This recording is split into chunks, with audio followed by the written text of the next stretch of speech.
Guys, welcome to game number 4 here on Cloud Kingdom, the ESV version. And this is a map as I pull up the stream just to make sure everything is good. This is a map that has been actually a really good map in my opinion. But first we'll introduce our players. Here in the bottom left, we have QxGDestiny Bunnell. And he is gonna be representing Quantic Gaming in the blue, and in the red uniform we have EGiNcontroL representing Evil Geniuses. And you know, definitely he had a really strong advantage going to game number 1. Even in game number 3 I think EGiNcontroL still had it. Ooh, a little bit of a lag spike here, but EGiNcontroL here, I mean, he picks the next map, so he picked Cloud Kingdom. What do you think he's trying to do for this game here?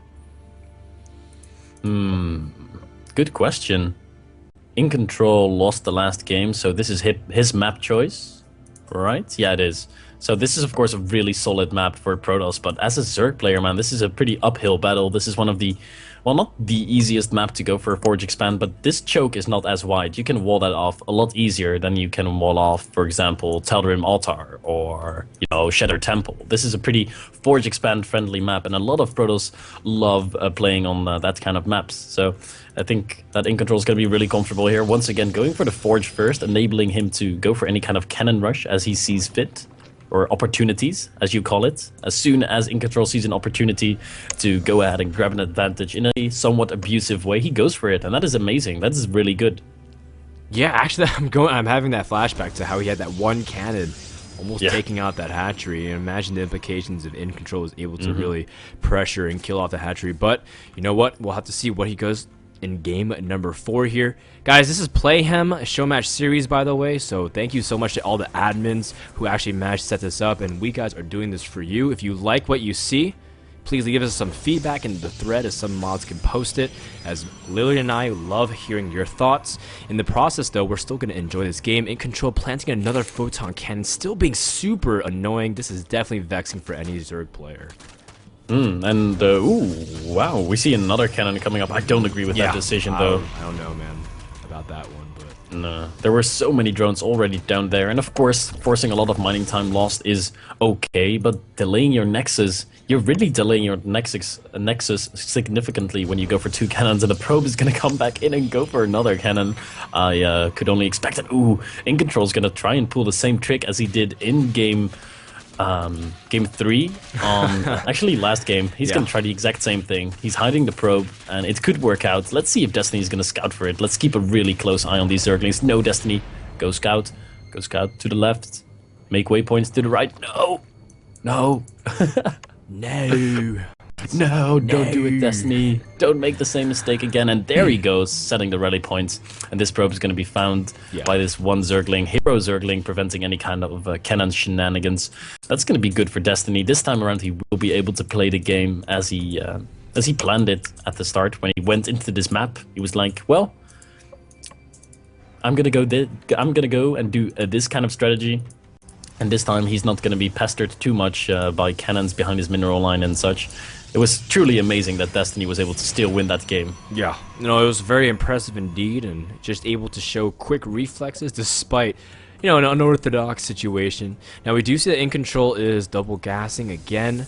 Now, the cool thing that what EGiNcontroL has been doing is that he's been making his Forge fast spans look a lot the same, but he's been transitioning differently every game thus far. I'm wondering what he's expecting. He does have his first Zealot rallied outside of his natural, and he might try to go again for some Stargate play here, literally, and we're going to have to find out in just a couple minutes.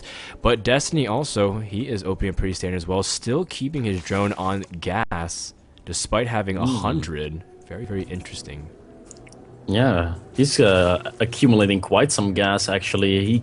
I really think this is intentional. What could we see here? This many gas being harvested early, probably going to mean a very early... well, no, it's not. Wow, there's the 3rd base out of Destiny. This is a pretty peculiar strategy, don't you think? I mean, mining gas, taking a 3rd. This is pretty risky what he's doing to take a third and go for some very fast tech at the same time. Destiny, man, he's living on the edge of life. It's pretty greedy, I think, just because when you get gas as Zerg, you're harvesting it for a tech, and if you're teching and expanding, you can't really make that many units, especially because Zerg early on is pretty mineral heavy with spines, queens, and drones and Zerglings. So we do see that Destiny's hoping right now that EGiNcontroL won't go for anything, but EGiNcontroL is going for Stargate yet again. And he has enough gas for the Void Ray. His timings are actually pretty good on this one. Wow, and beautiful, actually. Yeah, so he's going to pretty much open up the same exact build as game numbers 1 and 3. He has his first Zealot already on the way. +1, about 25% completed. EGiNcontroL saying, will it work this time? Am I going to try to see if I can get this build to work again? And that, that's actually a sign of confidence, saying, Destiny, you beat me even though I did this strategy, but I also beat you once before. So I'm going to try to see if I can do it again. Yeah, this is not surprising me at all, and it shouldn't be surprising anyone, really, since we've seen EGiNcontroL pretty much do this build 2 or 3 times already. I believe there's one game on Shattered Temple where we haven't seen him. Oh, that probe! Scouting the third base here for Destiny, so EGiNcontroL is going to be pretty happy to see that third base. And let's see if this time around... Actually, it's interesting to note that EGiNcontroL never gets a Robo with this, while usually you see Protoss players get a Robo out, get a Warp Prism out, and with a Warp Prism and a few sentries, you can actually do some really cute microing, pick up your weakened sentries, pick up some Zealots if the situation doesn't work out. But EGiNcontroL is really going with the bit more of a heavier gateway style and hitting slightly earlier than you would normally see, because EGiNcontroL doesn't invest in the Robo, obviously. Yeah, and you're describing a lot of what Liquid Hero loves to do, as the Void Ray was saying hi to the Space Shark here in the middle of the map. That ability to have observers and use Void Rays to have utility to deny creep tumors, because going back to game number 1, EGiNcontroL hasn't really been controlling creep spread at all in this series, and Destiny's been shown that he's been trying to spread it a little bit more avidly. You can tell that his third is almost to his natural, so we see that EGiNcontroL does have his 2 Void Rays loaded up here. EGiNcontroL, this time he's saving a lot of Zealots. This is different than what he's been doing different games, and I like that because last time he's been sending small little waves and Destiny's been able to deal with it, but this time he's got a lot of Zealots coming into the natural. Ooh, yeah, he has, and this is actually beautiful attack. All the roaches and all the queens are going to be at the third base, and all of a sudden there's a ton of Zealots running in here, and the Zealots do have +1 finished up, and this is a pretty scary amount of Zealots. They're trying to focus down those Spore Crawlers so the Void Rays can have a field day dealing with the roaches, but the Zealots are slowly going down. They're hacking away at a lot of drones. Already 8 workers killed for EG's. EGiNcontroL as more Zealots stream in. They're actually on move command, so they're going to get annihilated before doing anything. A Queen is going to be sniping one of the Void Rays here. Oh, yeah, it does go down. And those Queens, those 2 Queens might be able to save the day here. Yeah, Destiny wasn't making more queens. He only has 2, so he's pretty confident in his ability to hold off this rush. EGiNcontroL, still valiant in intent on doing lots of damage here. He's rallying more Zealots in, but it looks like just as quickly as he got in, those Zealots got out. So EGiNcontroL looks like he is just going to continue pressuring here. He's transitioning with 3 more gates, a Twilight Council, and getting more upgrades. So he's already trying to, back off here and not really do too much. But what do you think? Was that enough damage that EGiNcontroL did to justify definitely. Take a look at the units tab. 41 drones to the 58 probes for EGiNcontroL. Okay. And Destiny was actually at 33 drones for the entirety of that attack, while EGiNcontroL was already at 50 plus. So EGiNcontroL is going to have a beautiful economy here, and he can pretty much do anything he likes from this point on. He could go for a very heavy a gateway follow-up, as we do see him have 7 gateways out on the field. He is getting a cybernetic score, and a new one. He's also got a Twilight Council. Oh, interesting. Twilight Council and an armor upgrade being researched. What do you think we're going to see out of the Twilight Council? Blink? Yeah, I mean, blink timings are very strong on this map as well, because you can have a lot of maneuvering between the bases. You can blink in and out very, very easily. And, of course, blink is just a staple upgrade you need to get in PvZ past like the 15-minute mark, just because of how important it is to have stalkers as part of your core. We do see that EGiNcontroL is immediately starting to target down cybernetic score. He has a lot of sentries actually back at home. He's been storing them for a while, and he's still maneuvering his Void Rays to try to see if he can threaten Destiny's third. we do see EGiNcontroL has actually a supply advantage 13 minutes in the game when Zerg really should be having an advantage. EGiNcontroL moving out as if he's going to take his third as well. So we do see a lot of action going on around the map despite a moments of passivity. Destiny still being disrupted, not able to macro up completely the way he wants to. And you can tell as right now the supply differences are starting to really favor EGiNcontroL right now. Yeah, the supply difference is becoming a little bit dirty here.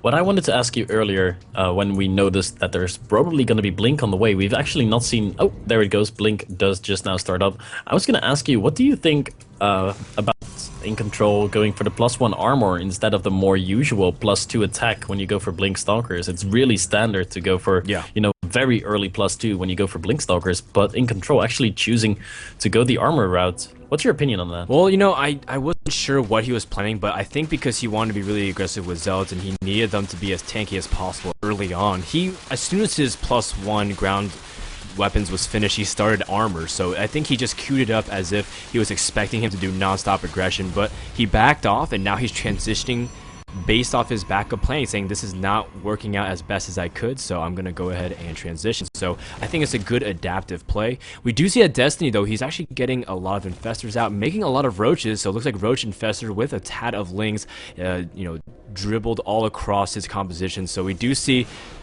Destiny moving across the middle of the map.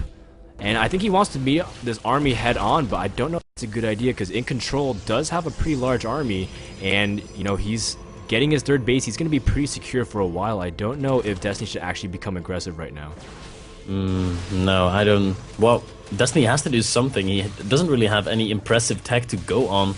But then again, neither does EGiNcontroL. Of course, he does have Ink and the upgrade advantage. Let's take a look at that. 1-1 has finished up for Destiny. So, in fact, the armor, the upgrades are the same. 1-1 for both the races. And those Infestors, man, if they can get down some good fungals, oh man, this could be good. But Force Fields could go down on this ramp and zone out everything. Oh, this is a bit of a weird engagement here. Those Void Rays are also doing a ton of damage. Yeah, this is great positioning, but the Infested Terrans do end up being shot forward, and Destiny's Infested Terrans do end up doing lots of DPS here. Now, EGiNcontroL did put good force fields originally to trap the units, but he didn't account for the Infestors that were actually burrowed underground, but reinforcement force fields should be enough. EGiNcontroL did lose a lot of sentries, though. He had about 9 to 10, now has only 4, and a lot of his gateways actually did die here as he's going to finish walling off. So that was a great reaction there by EGiNcontroL. Another great follow-up there by Destiny, being very sneaky with his Infestors. And the best part is he did manage to save them, as he did send them away promptly. EGiNcontroL and Destiny playing very, very well, and I like the fact that Destiny's already planning his transition, now going up to Aspire and finally getting all his gases in order. But his economy isn't really going to be able to put up with the Spire and the Hive play too well. As you can see by the unit stab, we've got 49 drones. 49 drones. When we're 18 minutes into this game and there have only been 8 workers killed. So there's really not much of an excuse for Destiny to be on such a low drone count. Maybe he felt like he couldn't go for it safely, but going towards Hive Tech, going to make Brood Lords off only 50 drones, that is a little bit weird. No 4th base on the way either. This is pretty much going to be, you know, Destiny making Brood Lords, and if he loses his Brood Lords, he's not going to be able to replenish anything at all, because he doesn't have a 4th, and he doesn't have the drones to saturate it. Yeah. You know, so just like you're saying, the economy is now going to start really playing a huge factor in whether or not Destiny can keep up with EGiNcontroL, because 3 base Protoss versus 3 base Zerg does end up favoring Protoss ever so slightly, and that's why Zerg wants to usually be a base up in terms of economy, in terms of having those macro hatcheries for larva injects. You can tell Destiny, he's not doing that good of a job this game in terms of spreading creep compared to the previous games where he was on top and on point. Destiny is going for greater Spire, though, so, and he does have his original Infestors, as we were mentioning, so Destiny looks like he's going to just sit back, tech up to T3, and really try to see if he can get a huge composition to take on EGiNcontroL. And Destiny really wants to switch into Hydralisks right now. He's making 2 Hydralisk dens. That's going to enable you to produce double the amount of Hydralisks. No, of course it's not. That's actually a real waste of gas, especially when you only have 3 bases and, you know, the amount of minerals and gas in them. Making 2 Hydralisk den, or what is the plural of Hydralisk den? Hydralisk dens? Dens? I assume so, man. That's what English Starcraft class taught grammar. me, dude. But we're gonna see if these Hydras will pay off. Destiny is not controlling the map the way Zerg should be. You can see that he does have the watchtowers, but he doesn't have a presence. Yeah, you know, these Void Rays are really doing a good job, and in Control, he's just using them, and this is kind of showing you why you want to preserve your Void Rays in the early game, similar to how Terrans want to keep their Banshees even after they're harassed, because they just take away that ability to have free map control. And Destiny is saying right now his vision is actually pretty blind compared to what you normally see in a Zerg 20 minutes into the game. As you can see that he can't even see the base to the top left. He's about to discover it, but realistically, I don't know if you can really do anything to it of real threat, as right now in Control warping in more units. And with that, Destiny's to say, okay, he's going for his 4th base, so am I. But actually, his 4th base is under fire here, literally, and by this Void Ray. Yep, but a few Hydralisks are going to come in to save the day. Is EGiNcontroL on top of his Void Ray control? Nope, not today. Losing one of his Void Rays there. Not the biggest of deals, of course. Looks like a single burrowed Zergling at the potential 5th base is getting taken out. And EGiNcontroL, man, all of a sudden has got 3-4 Colossi out on the map with Thermal Lance and with insane upgrades. 3-2 has finished up, and 3-3 is almost about to finish up. And ooh, look at this. Destiny once again going for his patented investor play, making pretty much nothing but invested Terrans. And he might... a lot of them actually do get caught though, literally, and by the army. So despite the fact that Destiny managed to take out a lot of pylons, gateways, and even some guarding zealots, he lost a lot of infestors. And all of a sudden, Destiny is out some of his most important units, because it's not necessarily the amount of infestors, but the fact that they had a lot of stored energy. And we do see the warp in from EGiNcontroL. He's maxed. He is ready to go, and he's got all his upgrades. +3 armor is about to finish, probably will finish in the middle of the battle. EGiNcontroL also has charge, so he is completely prepared. And Destiny, what does he have? He's got Hydras, and he's got Broodlords, and he's got Roaches, but will he be able to get the flank that he so desires? EGiNcontroL trying to force himself in here, literally. It's going to come down to positioning, as right now I'm very fearful for Destiny. Oh, beautiful positioning here, though, for Destiny. Keeping his Broodlords over there, getting a lot of free hits off, and killing a few sentries with full energy. That's always a good thing to do, and here comes the blink out of EGiNcontroL. His +3 blink stalkers going up against the 0 armor upgraded Broodlord, so they are doing a lot of damage, and EGiNcontroL really wants to fight here. He can always fall back on his mothership and his 5 bases if this attack doesn't work out, but I think this might be too much for Destiny. Look at those force fields. Oh. And yeah, there's a lot of action going on here. Looks like the Stalkers do blink forward, pick off a couple of Broodlords. And EGiNcontroL does force field defensively for his army, as if he wants to keep the army at bay. He's content, actually, with killing the 4th base of Zerg.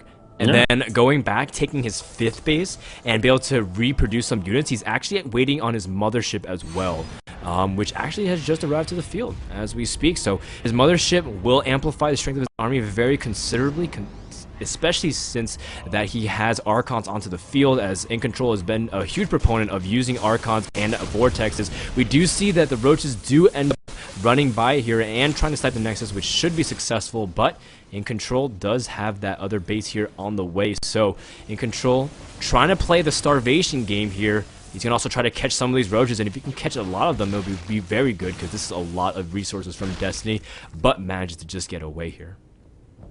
Yeah, the Roaches are going to get out of there, which is good for Destiny, but he's so incredibly far behind. It's going to be a really tough road ahead of him. Like what we talked about earlier, Frodan, Destiny's pretty much going to have the Broodlords that he has, but as soon as he loses them, there's no bank. There's no bank at all. There's 500 minerals and 200 gas in that bank, and the mineral lines in the natural and the main base are gone, or soon to be gone, for Destiny. So it's definitely a really grim situation, and we should see EGiNcontroL move out with his Mama ship covering him. He does have enough energy for either a mass recall or a vortex, and that vortex, man, there's been a lot of QQ about that vortex lately, especially in... What tournament was that where Grubby displayed some amazing mothership control not too long ago? Well, you know, we'll get back to that in just a second here, because EGiNcontrol's just about to show that, and he has revealed the mothership, Destiny, floating his Broodlords back, and he does put down the first Vortex here. He actually does miss, and he didn't catch a lot of the units, and EGiNcontroL trying to send his Archons into the Vortex, but this is actually a very bad position for Destiny. He can't reach the Colossi whatsoever, and all of the units here from EGiNcontroL are able to really attack for free, and looks like a bunch of the Broodlords did end up popping out, only about 4 of them. EGiNcontroL doing lots of damage. Roach is frantically trying to target down the Archons, but EGiNcontrol's units should be okay. but we do see EGiNcontroL actually not targeting down the Broodlords either. In fact, he's just letting his army kill whatever. Does not matter. His Stalkers are going to blink underneath and is going to be able to snipe out the rest of the Broodlords. And just like you said, Destiny, he's not able to really remax. At the same time, neither is EGiNcontroL, but EGiNcontroL still kept some really important tech units out here as long as he pays attention to them. But no, he's actually not paying attention to his Colossi, and that hurts a lot here, Lurlian. This would have been such a good trade for EGiNcontroL if he would have just retreated with the 3 Colossi, since everything that Destiny was reinforcing with was ground army. It were Roaches and they were Hydralisks, and 3 Colossi, man, they mow those units down so incredibly fast, and that was definitely a bit of a slight mistake there by EGiNcontroL, losing a tad bit too much. But like we said before, he does have 5 bases, but it's not really showing as much. He had a lot of idle probes at his natural on his main base for a while, and we can see he's now finally getting on to transfer a few of them, but that could have been done earlier. Ooh, Void Ray, by the way, in the bottom right, forcing the cancel on a hatchery here for Destiny. This Void Ray is going to go down, but it's got 10 kills, 11 soon to be. Yep, does manage to snatch a single Hydra there. 11 kills on that Void Ray. That Void Ray's done its job. You know, I'm going to go ahead and say that EGiNcontrol's mistake was pretty significant. He lost a lot of gas there. He lost, 8, 9 Archons, a lot of Sentries, Colossi, even his Mothership, and he didn't do crippling damage. In fact, he didn't even take out a single base. He just traded armies with Destiny. Now, you can go ahead and make the argument that Destiny has less bases, and as a result, you can trade inefficiently as long as you keep the army supply down, but it's still a lot of gas. You can tell EGiNcontroL would normally, a big, good Protoss would normally be able to press their advantage and be able to really secure the win from there with Warpins, but EGiNcontroL didn't even have a proxy pylon ready. He didn't have a War Prism ready, so I think EGiNcontroL this time, he's going to definitely look to have a better engagement. A lot of his units were caught kind of awkwardly on that ramp, was not able to get the engagements. Destiny was able to really capitalize on that, and for now, I'm going to go ahead and say that Destiny's holding on very well, but he has to pray that another battle swings like that in his favor, because it probably won't go like that again now that EGiNcontroL has his army for round number 2. No, Destiny's literally going to need another 2 or 3 or 1,000 of those engagements before he can really get back into this. His natural is mined out, his main is mined out, and there's not that many drones at all, actually. There's only 57 drones still out on the map, and his bases aren't even saturated for Destiny, so he's in a lot of trouble. Taking a quick look at the income tab, we can see it's all red in there. The income of EGiNcontroL is about 3 times as high, mineral-wise, as Destiny's. And this time around, I don't think there's any way for Destiny to really hold on here. Did we have a new mothership? Yes, we do. New mothership, 100 energy, a lot of Stalkers, a lot of Colossi, Templar. This is just a perfect late game Protoss army composition here. This is going to be pretty much impossible for Destiny to deal with. He's trying to get his Broodlords in a good position, but really there is no good position to defend this third easily. Yeah, it's going to be very, very tight again, but we do see EGiNcontroL looking very fearsome, and at this point, looks like Destiny's opting to just counterattack. He's actually not going to even try to defend his bases, and EGiNcontroL is going to first target the bottom right base and work his way from there. Looks like Destiny sent a lot of Roaches as well as Infestors too, so he's actually going to plan to not confront this army whatsoever, not even try to stall it. He left his Broodlords back at home because Broodlords, of course, a terrible unit to counterattack with, let's just be honest. And we do see that EGiNcontroL is just going to go ahead and start sharking for bases, and we have ourselves another base trade here, Lurlian. Is it going to be as crazy as the last one with the Infestors winning the game eventually for Destiny? But I think it's going to take more than some clever... Oh my god! Oh, wow, those Broodlords were taking a big risk there. That mothership could have thrown down the Vortex, and that would have been a pretty scary situation. The third base is going to fall for Destiny as he cleans up the 5th base of EGiNcontroL. But look at that... look at that 4th base of EGiNcontroL, man. He's defending that with his life. It's got a Templar, a lot of Zealots, amazing amount of cannons, and a few Stalkers there. So this base trade this time around is not going to work out too well for Destiny. Wow, Neural Parasite now being researched. He does end up getting feedbacks on the Infestors and killing some critical units. EGiNcontroL with a very nice lead, and he also vortexes the Hydras, and he's going to bring his army back here, and that's going to be very critical as Destiny... He has no resources really to remake any units here, and any unit that EGiNcontroL kills is just icing on the cake, and here comes the Judgment Day for a lot of those Hydras. And wow, that late basically just got evaporated off the map. EGiNcontroL playing very well, and with this defense of the 4th base is a very smart thing to do, because that is the last mining base for EGiNcontroL here, as his base here in the mid-right is not guaranteed. And EGiNcontroL just going to press his advantage here, and EGiNcontroL double supply of Destiny, and I don't know what Destiny can do. He's going to try to go for one last-ditch effort, Lurlian, but with these small amount of Broodlords and Infestors, shouldn't be enough to take on this giant ball of Protoss. This is way too much death in a ball of Protoss. He even has another Vortex ready, so if he wants to really humiliate Destiny right now, he could go in there. Look at that mothership just advancing forward there for a second. He wants that Vortex. Yeah, he wants it, but he's just going to go ahead and exert some self-control here. There are a lot of Overlords. They were having a conference, but was rudely interrupted by the Protoss entrance, and Destiny trying to see if he can go for one last hurrah, sending his Infestors into the small choke. That is definitely not what you want to do, but at this point, what else can do? Destiny tried to dupe a narrow parasite onto the mothership, storms on the Broodlords, and with that, Destiny should realize that his chances are the closest thing to 0 that you could ever imagine.